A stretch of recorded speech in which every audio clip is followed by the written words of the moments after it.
my name's Lily. I'm going to be your nurse today and we'll be doing a intradermal TB injection. So I would use my general principles and safety practices and my 11 rights. My 11 rights, I would need to know right patient, right date, right time, right medication, right dose, and right assessment. I would then gather my supplies. So I would need my TB, it's a 1 ml syringe, my TB solution that's in my vial, and then an alcohol wipe. So when using these needles, you would want to make sure that it is 25 or 27 and that you are going to be always use less than 0.5 ml of the solution that you are using. So I would perform hand hygiene and put on gloves. I would check the orders to make sure how much the patient is getting. This patient will be getting 0.1 ml of the TB solution, and so I will go ahead and open up my syringe. And when using the syringe, you'd want to make sure that it is about 0.25 to 0.5 inches the needle length. So I've washed my hands, I've already put on my gloves. I'm going to take my alcohol wipe and clean the top just to make this sterile because I am going to be reusing this needle.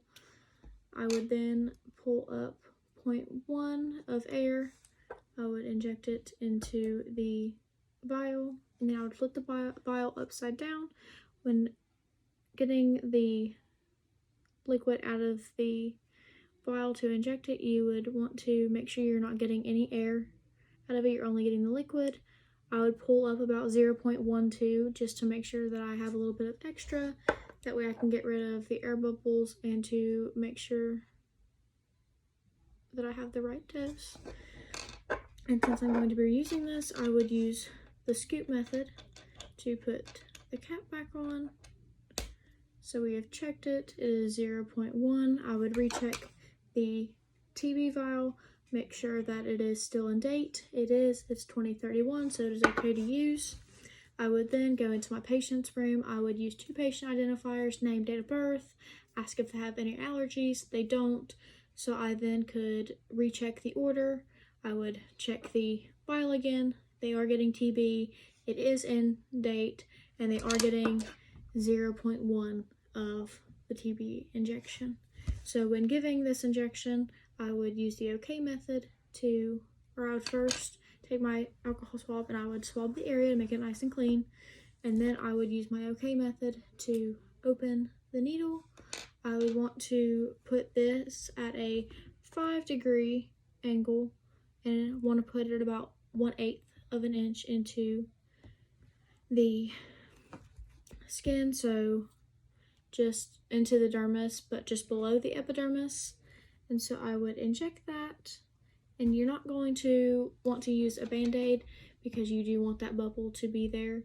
And so I would then take my needle, I would then take my safety and flip it up. But in this instance where I have to reuse this needle in future purposes, I would use the scoop method once again and dispose of this into the appropriate sharps container.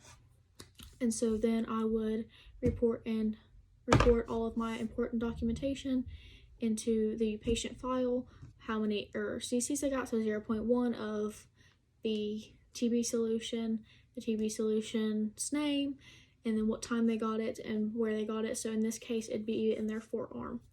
I would then evaluate the patient within 30 minutes to an hour to make sure that they are having no adverse reactions or anything else that could cause them to have any harm. And I would give them the patient call light to make sure that if something happens beforehand, they could give us a call on that. I would also reassess the patient before and after giving the medication to make sure that they're not having any heart issues, breathing issues, anything like that.